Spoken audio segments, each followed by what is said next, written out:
orang yang cerdas. Wah, cerdas itu sangat dibutuhkan bagi seorang pengusaha. Dan saudara sekalian, sedang mulai dengan pilihan pekerjaan. Saudara sekalian, nanti misalnya Salahuddin Al-Ayyubi dengan Zera dan kawan-kawannya semua di sini kan insya Allah akan lulus. Nah, ketika lulus itu kan akan ada sebuah pekerjaan. Akan harus mencari penghidupan ya, dan harus dapat penghasilan. Nah, pekerjaan yang bisa dilakukan ya akan sangat banyak pekerjaan yang bisa dikerjakan. Hanya kita akan mengkategorikan pekerjaan ini ke dalam 4 kategori.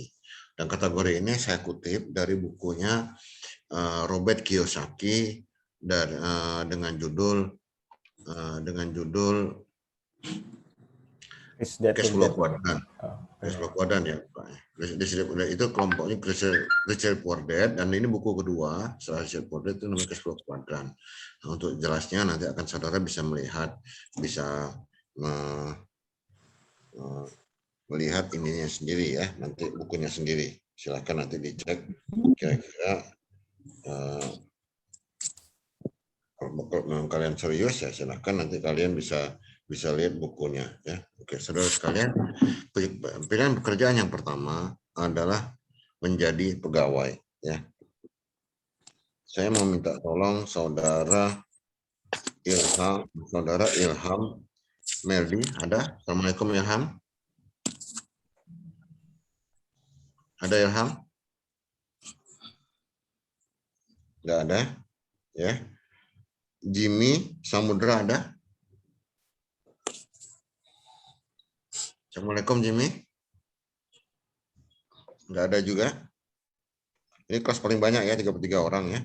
Kemudian M Syakur ada? M Syakur? Ada Pak. Syakur, ceritakan kepada saya apa kelebihan menjadi seorang pegawai.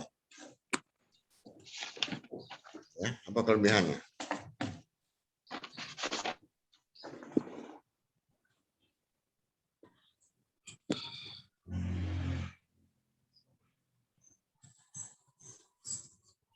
Nah, cepat Syakur, waktunya kita nggak banyak. Kamu ngikutin video saya nggak?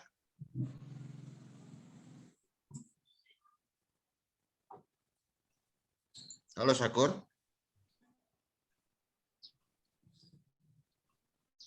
Oke, kita dapatkan Syakur ya. Kayaknya nggak siap. Nah, Syakur, tolong saya kasih tugas mengirim kepada saya catatan tangannya khusus untuk video ini ya. Khusus untuk video ini. Ya. Saya udah. Apa? Saya udah nyata Pak, ini Pak. Nah, gimana? Kok lama benar kau jawabnya nih? Waktunya kita nggak banyak. Nah, ceritakan kepada saya apa kelebihan menjadi pegawai? Ya.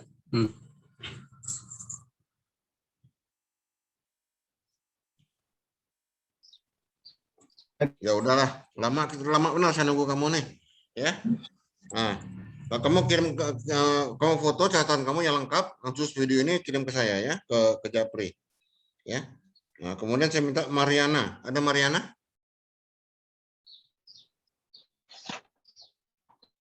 Mariana ada? Oke, yang tidak sebut ini berarti tidak hadir ya, kita anggap tidak hadir. Walaupun hadir, saya anggap tidak hadir ya. Jadi Ilham, Jimmy, Mariana ini tidak hadir. Yang ke-9 Melati Pratiwi ada?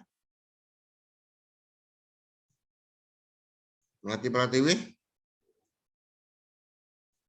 Ini ada 11 orang sebenarnya tidak hadir nih, 22 orang hadir nih. Melati Pratiwi tidak ada juga. Muhammad Hafiz ada? Muhammad Hafiz?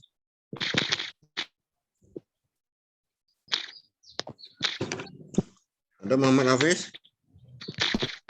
Ada juga, ini saya catat ya, dia tidak hadir. Ya, Muhammad Hafiz tidak hadir. Mulai Ilham ini tidak hadir. Kemudian Jimmy tidak hadir, Syakur hadir, saya kasih Jimmy tugas. itu di daftar ada itu Pak. Ya, Jimmy, tapi dia tidak nyaut. Betul Pak. Ya, nah Syakur tidak hadir aja di sini. Mariana tidak hadir. Melati Pratiwi ada? Mariana baru bergabung itu Pak. Halo, halo Mariana. Nah, ya kamu sudah saya kasih silang di sini padahal ya. Oke Mariana, kamu kasih tahu saya apa kelebihan menjadi pegawai?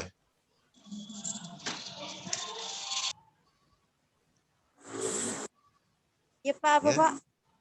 Apa kelebihan menjadi pegawai? Kelebihan menjadi pegawai. Hmm.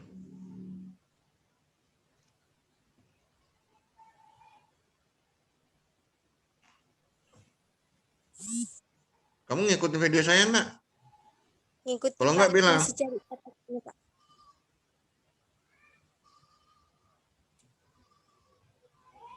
Kelebihan pembagian diri personal. Hmm.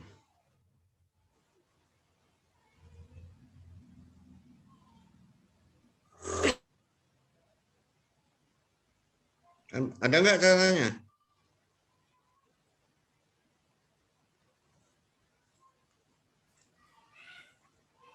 Benar Mariana? Lama sekali? Oke.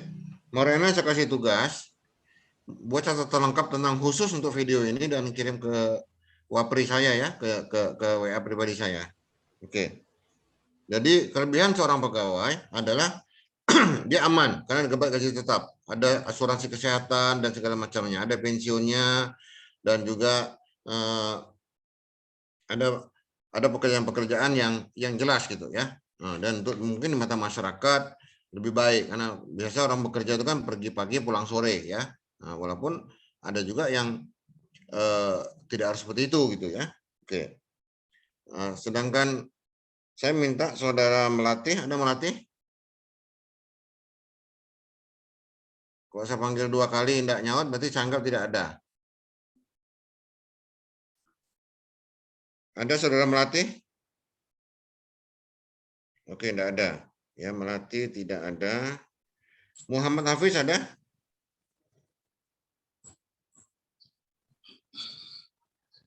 Assalamualaikum Muhammad Hafiz. Oke, tidak ada juga. Muhammad Rizky ada? Ada Pak, Nah, oke Rizky, apa kelemahan menjadi pegawai, kekurangan menjadi pegawai? kelemahannya Pak. Sesuai penjelasan saya. Jadi tadi kelebihannya itu sudah disebutkan oleh Bapak, yakni Kekurangannya, orang kekurangannya. kekurangannya Kelemahannya. adalah pekerjaan tetap dan gaji bulanan itu tetap setiap bulannya itu misalnya gaji bulannya tersebut misalnya 400. Jadi setiap per bulan jadi gajinya itu 400 tidak akan naik gajinya Pak. Nah, apalagi kira-kira, apalagi?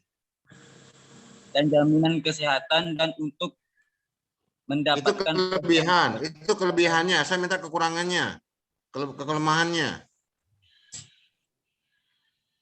ya mungkin Kamu nyatat enggak? nyata nih Pak. Nah, mana? Nah, saya sebutkan kekurangannya apa? Itu tadi Pak yang saya sebutkan Pak. Belum, bunda itu kelebihan yang kamu sebut. Itu seperti gajinya itu hanya tetap itu saja tadi kelemahan. Nah, terjebak rutinitas apa? Terjebak rutinitas apa? Di situ ada catatannya. Kamu nyata enggak? Nyatanya Pak, Nah, apa? Terjebak rutinitas apa? rutinitas Pak. Rutinitas apa? Kalau kamu nyatat. Oh seperti rutinitas dia itu tidak bebas dan dia itu ditentukan oleh apa bosnya Pak. Dia tidak bebas untuk pergi ke sana, dia harus izin dan lain sebagainya. Nah, rutinitas apa jadinya? Rutinitas apa di situ? Ya di sini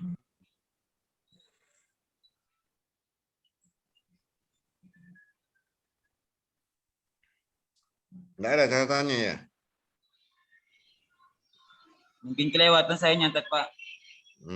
Ya, oke, baik, enggak apa-apa. Tapi karena kamu sudah jawab juga tadi ya, Muhammad Rizky, kelemahannya ada karena terjebak rutinitas waktu, rutinitas Ya Pak. pekerjaan, ya.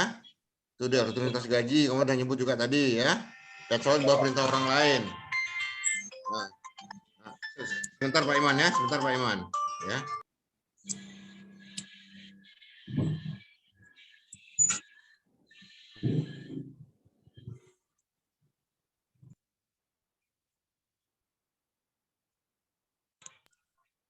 Baik, saudara sekalian.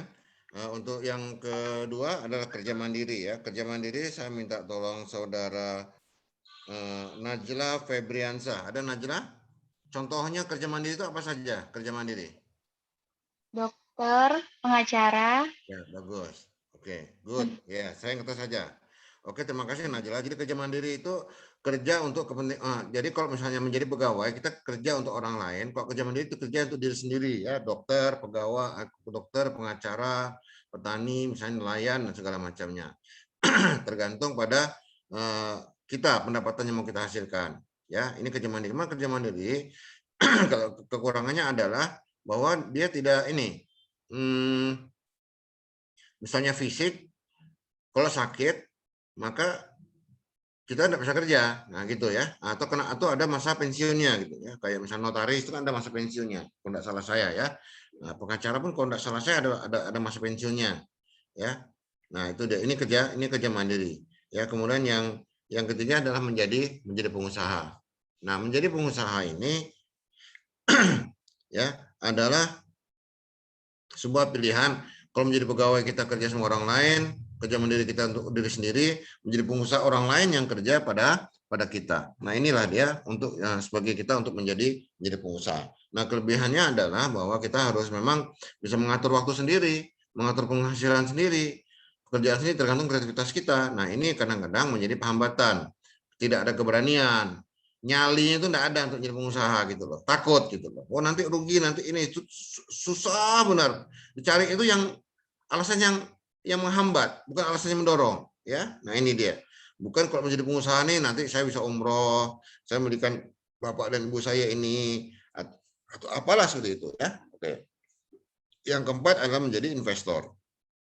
Nah, kalau menjadi pegawai, kita kerja untuk orang, kerja mandiri orang untuk kerja, kita kerja untuk diri sendiri, dan menjadi pengusaha adalah orang kerja untuk kita. Menjadi investor adalah uang yang kerja buat kita. Kita investasi saja ke sana kemari yang di bidang-bidang usaha yang produktif, yang menghasilkan, yang menguntungkan sedemikian rupa sehingga kita bisa mendapat keuntungan dari situ, ya. Nah, mungkin kalian bisa dengar pasar saham, nah kita investasi di saham bisa, ya, atau kita investasi di usaha-usaha yang ada di sekitar kita ini. Oke, kalau mau modal saya bantu apa rencana bisnis plan-nya, nanti kita sama-sama nanti tolong kita bagi hasil. Nah itu bisa diatur nantinya, ya. Oke. Lanjut Pak Iman. Kemudian kita akan lanjut kepada memulai jadi pengusaha. Di sini akan dikemukakan 4 cara untuk memulai jadi pengusaha. Ya, 4 cara. Nah, banyak sekali cara untuk mulai jadi pengusaha. Entah puluhan, ratusan, mungkin ribuan cara, jutaan cara untuk menjadi pengusaha. Ya, nah ini ada 4 cara diantaranya dan jangan hanya terpaku pada penjelasan saya dengan Pak Iman, ya. Nah, karena bisa mengembangkannya sendiri. Cara pertama adalah meneruskan usaha keluarga. Kalau keluarga kita sudah punya usaha, itu alhamdulillah. Kita tinggal melanjutkannya. Kalau kita berminat, senang dengan usaha itu, ya, karena usaha itu sudah nampak menghasilkan, nah kita tinggal meneruskan saja. Nah, kita sudah punya pengetahuan, sudah pengalaman, sudah punya wawasan untuk usaha keluarga ini. Ya, seperti kemarin katanya ada ayahnya tuh pedagang ikan. Ya sebenarnya ya kamu kan bisa belajar untuk menjadi pedagang ikan juga, tapi dicari di tempat yang lain gitu loh. Jangan menjadi pesaing orang tua kamu sendiri. Atau kalau orang tua kamu sudah kuat, teruskan gitu. Ya, belajar bagaimana menjaga ikan tetap segar, milih ikan yang baik, segala macam tanda-tanda ikan. Ya itu kira-kira meneruskan usaha keluarga. Nah, yang kedua adalah bergabung dengan teman. Nah, ketika kita sudah memutuskan ingin usaha apa, dan kebetulan ada teman kita yang sudah mulai usaha di situ dan sudah berjalan dengan baik, kita bisa tawarkan diri bergabung dengan beliau, ya, menjadi pengusaha sama-sama. Itu pun kalau beliau mau dan kita bisa maksa. Ya kalau skala usahanya masih kecil ya mungkin agak sulit, kecuali mungkin dia mau tambahan modal untuk mengembangkan usahanya lebih lanjut. Nah ini ya silakan aja bergabung dengan teman, boleh ya. Saya juga ada teman-teman yang sama-sama bergabung. Teman kadang-kadang ini kalau masih kecil biasa kalau mulai besar mulai kan. Nah, ada selisih. Nah, itu yang kita khawatirkan. Yang ketiga adalah magang, ya. Yang ketiga adalah magang. Nah, dengan magang, apa tujuan magang sebenarnya? Tujuan magang adalah kita mendapat pengetahuan, pengalaman, dan wawasan, ya, dengan cepat. Ya, kita magang di tempat A, ya, orang sudah berusaha selama 5 tahun. Dan kita ambil ilmunya cukup dengan sebulan atau 2 bulan. Nah, ini dengan magang. Nah, tapi dengan magang, kalian jangan berpikir bahwa kalian akan mendapat penghasilan dari situ. Dapat materi, dapat hak upah, dapat gaji. Jangan berpikir seperti itu. Karena apa? Nah, tujuan magang itu bukan dapat upah. Kita nggak kerja sama dia. Ya, yang kita upahnya dalam bentuk apa? Pengetahuan, pengalaman, dan wawasan. Nah, itu dia. Nah, kalaupun memang kebetulan dia tidak sama dengan apa yang kita inginkan, ya tidak apa, ya kita belajar mengolahnya saja, ya. Nah, sayang banyak sekali mahasiswa yang mengabaikan kesempatan besar dengan magang ini, sayang sekali, ya. Oke. Kemudian yang keempat adalah mencari orang tua asuh. Ketika misalnya Ahmad Maulana mau usaha, ya, mau usaha di bidang Z misalnya. Ya, dia pengetahuannya harus sedikit di situ. Dia bisa mencari orang tua asuh yang kira-kira punya pemahaman tentang usaha itu. Orang tua asuh itu tidak perlu hanya satu, bisa banyak. Oh, dia yang ini paham tentang produksinya, ini paham tentang pengolahannya, ini paham tentang pemasarannya, ya. Nah, itu dia. Nah, syukur-syukur ke orang tua asuh tuh lihat kita semangat, usaha produktif, mau sharing modal, alhamdulillah kan, ya. Nah, ini dia. Kita cari orang tua asuh. Ini 4 cara bagaimana kita bisa 4 cara kita bisa mulai untuk memulai usaha, ya. Oke. Kita lanjut, Pak Iman.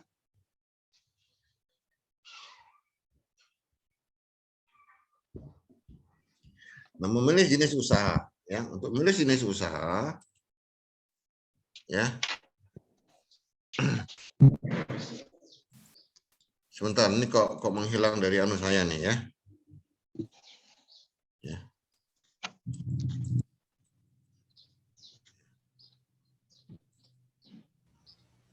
Jenis usaha ini juga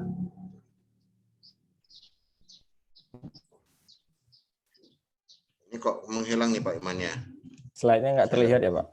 Nah, bukan nggak terlihat, nih ganti yang lain soalnya ini. Ganti layar. Oke, udah balik. Oke, bisa. Ini maaf Pak Imannya, kita ini gaptek soalnya, ya. Siap, aman Pak. Iyalah. Oke, yang pertama adalah dengan ATM. Oke, saya minta tolong saudara Nur Hasanah. Ada Nur Hasanah? Saya Pak. Nah, Nur Hasanah tolong jelaskan kepada saya apa yang maksud dengan ATM. Cara relatif yang mudah karena tinggal meniru dan kemudian menggunakan kreativitas untuk memodifikasi produk. Apa lagi? Seperti menggunakan kreativitas untuk memodifikasi produk yang cukup dikenal. Misalnya di usaha kuliner yang merubah bentuk, rasa, warna, tampilan, dan penyajiannya. Dan contoh lainnya dulu printer, scanner, fotokopi. Ini kan perangkat yang terpisah. Sedangkan sekarang sudah menjadi satu perangkat yang jauh lebih praktis dan serbaguna. Oke, makasih ya Nur Hasanah. Jadi ATM ini adalah amati tiru modifikasi. Kita tidak perlu menciptakan sebuah produk yang baru, tidak perlu. Ya, kita amati saja produk-produk masing potensi dikembangkan sedemikian rupa sehingga kita bisa mengembangkannya lebih lanjut. Ya, cappuccino, cincau. Sekarang ada Milo, cincau. Mungkin ada nanti cappuccino, tapai, gitu ya. Who knows? Nanti yang kecil-kecil ya. Seperti itu kira-kira. Abang Pinang, itu isinya hanya kacang. Nah, sekarang isinya bisa macam-macam. Ya, ada serikaya, coklat, keju, dan lain-lain ya. Nah, ini namanya ATM ya. Silakan kalian bereksperimen sendiri, berkreasi sendiri dengan ATM ini ya. Oke. Perhatikan kebutuhan dan keinginan orang lain.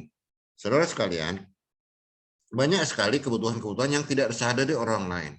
Orang itu juga Kalau orang sudah ingin, sebenarnya dia itu sadar kebutuhannya, tapi sebenarnya orang lain itu sebenarnya butuh, cuman dia tidak bisa melihat, mengekspresikan kebutuhannya itu. Nah, kita harus mampu sebagai pengusaha, kita harus mampu melihat kebutuhan ini. Kita harus berpikir secara 1-2 langkah di depan orang lain. Nah, ini yang sangat penting. Perhatikan kebutuhan dan keinginan orang lain. Jadi gini, ya, tadinya orang kan, nenek moyang kita dulu jalan kemana-mana enggak pakai alas kaki. Nah, kemudian ada orang bikin alas kaki, wah ternyata, oh saya perlu ini, nah gitu ya. Nah, kemudian misal kalau keinginan, waduh gimana ya saya bisa mencapai jarak itu dengan cepat ya? Nah, mungkin ada sepeda, ya.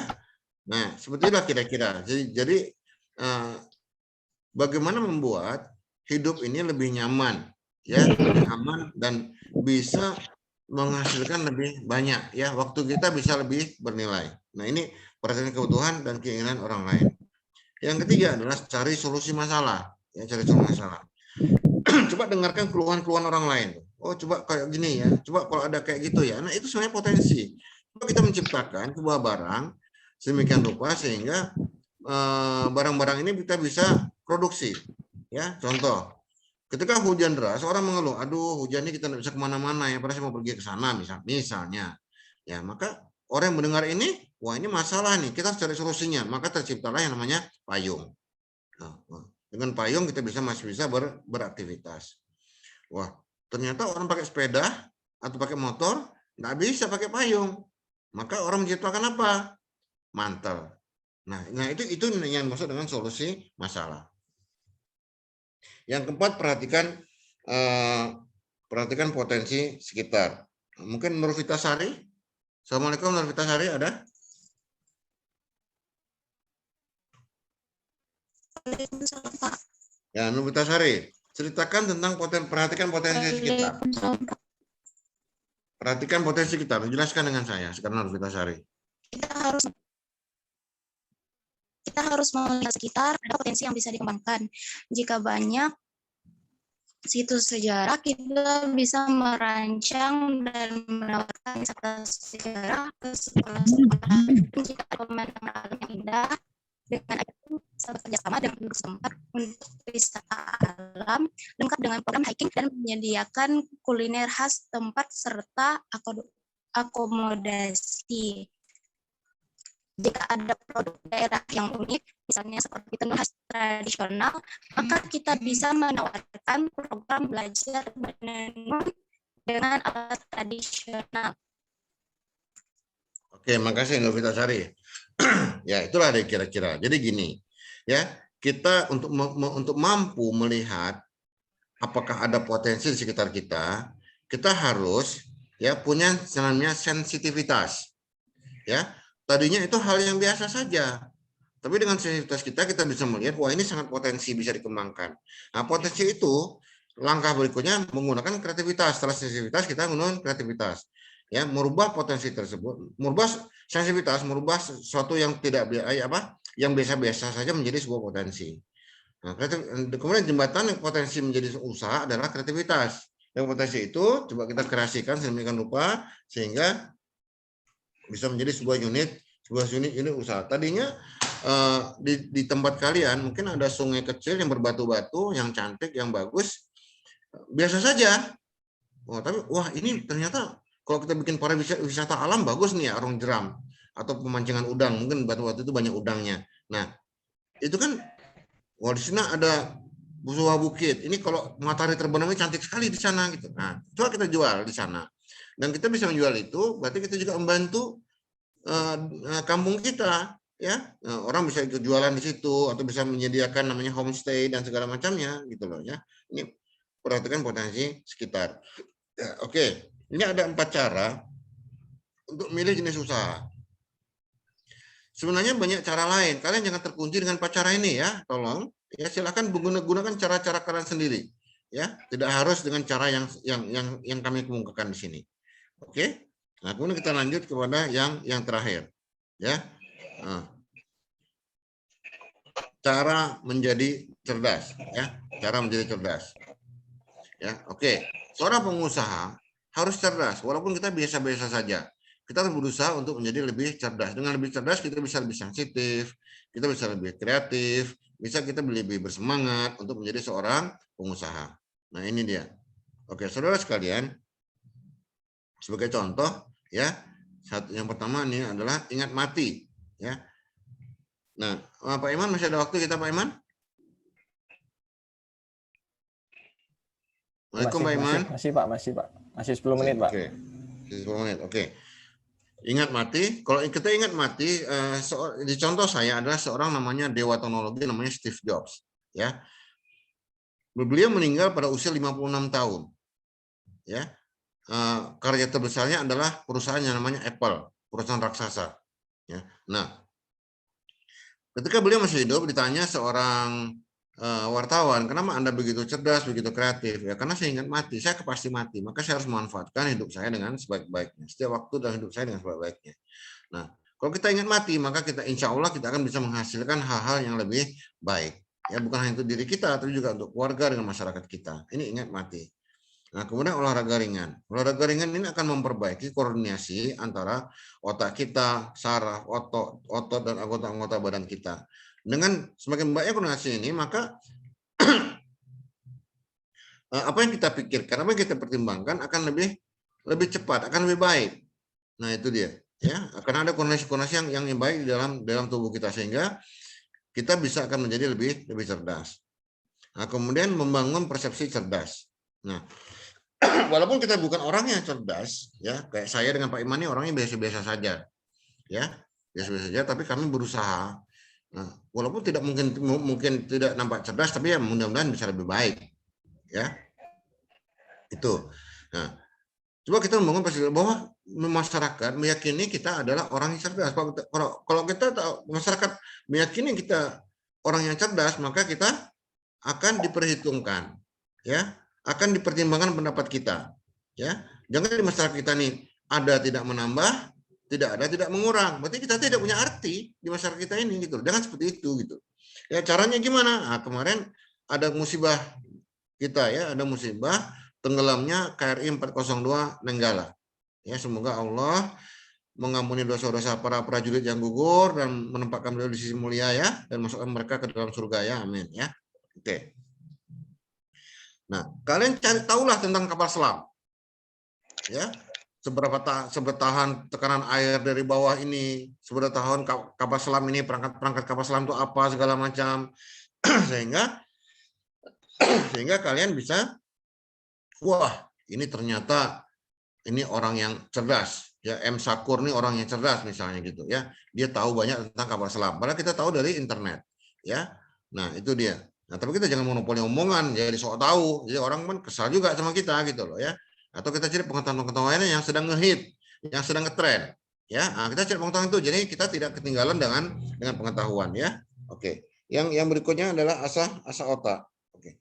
Saya minta saudara Ratu Kartika Negara. Assalamualaikum Ratu. Waalaikumsalam Pak. Nah, asah otak ini gimana ceritanya Ratu? Banyak waktu luang yang bisa digunakan secara produktif. Misalnya ketika ketika menunggu, habis itu mengantri atau di perjalanan, agar otak itu tetap pada kondisi terbaik. Oke, makasih Kak, makasih Ratu Kartika. Jadi gitu ya, benar seperti yang katakan Kartika. Gunakan waktu kita, jangan hanya nge-game. Ya, banyak sekali permainan misalnya untuk mengasah otak di internet. Ada Rubik, Sudoku, teka-teki silang, Scrabble, catur, ya, macam-macam. Nah, coba dimainkan semuanya, karena masing-masing permainan akan mengaktifkan sel-sel tertentu yang mungkin berbeda dari satu permainan ke permainan yang lain. Nah, jadi kita coba mainkan itu saja untuk membuat otak kita terbaik. Tapi jangan lalu nyandu ya. Nah, lalu ada kerjaan pun kita main gitu ya. Nah, itu yang tidak boleh. Dengan ini otak kita tetap kondisi terbaik sehingga kita juga bisa berpikir lebih tajam dan lebih cepat. Ini mengasah otak lebih tajam. Ya, ini dia. Oke. Ratu Kartika suka main catur?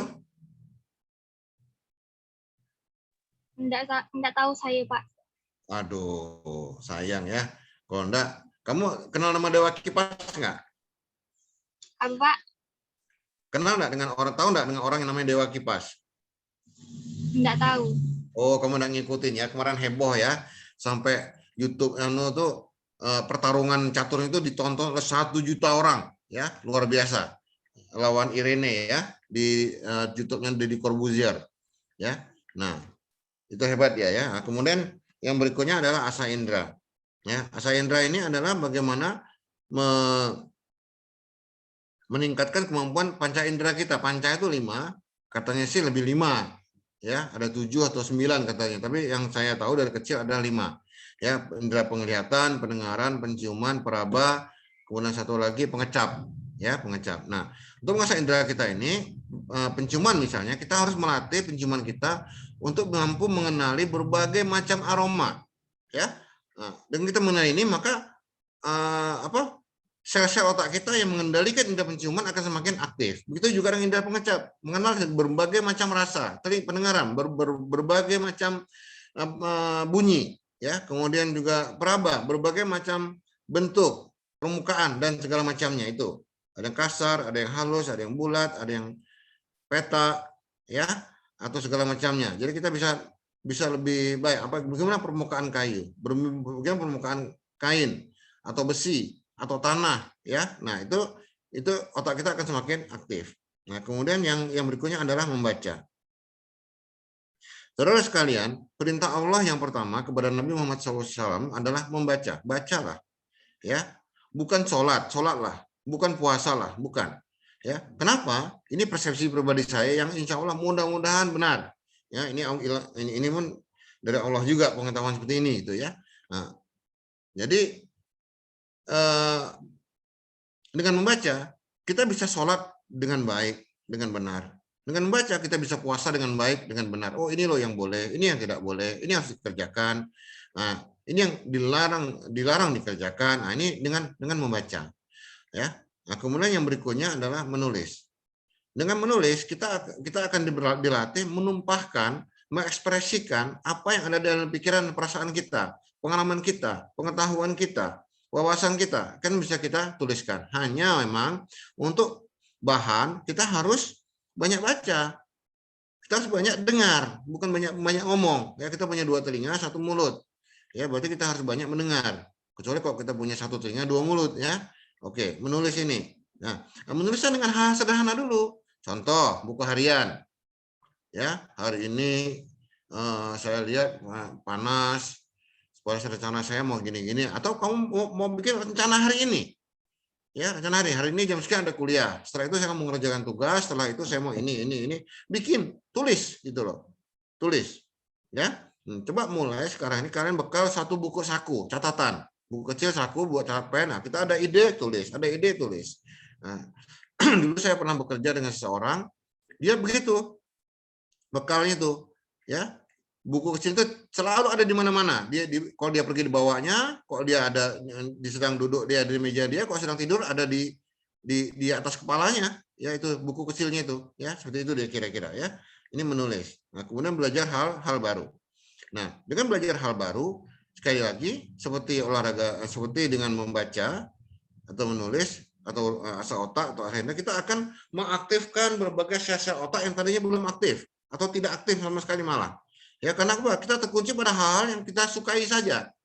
Saya tidak suka yang itu, saya mau yang ini saja. Nah, jangan bicara seperti itu. Ya, coba lihatlah dunia. Nah, seperti pepatah bilang, membacalah maka engkau akan mengenal dunia. Menulislah maka dunia akan mengenalmu. Ya, nah, tulislah ide-ide kalian misalnya di Facebook, di Instagram, di mana di grup WhatsApp segala macam, silakan.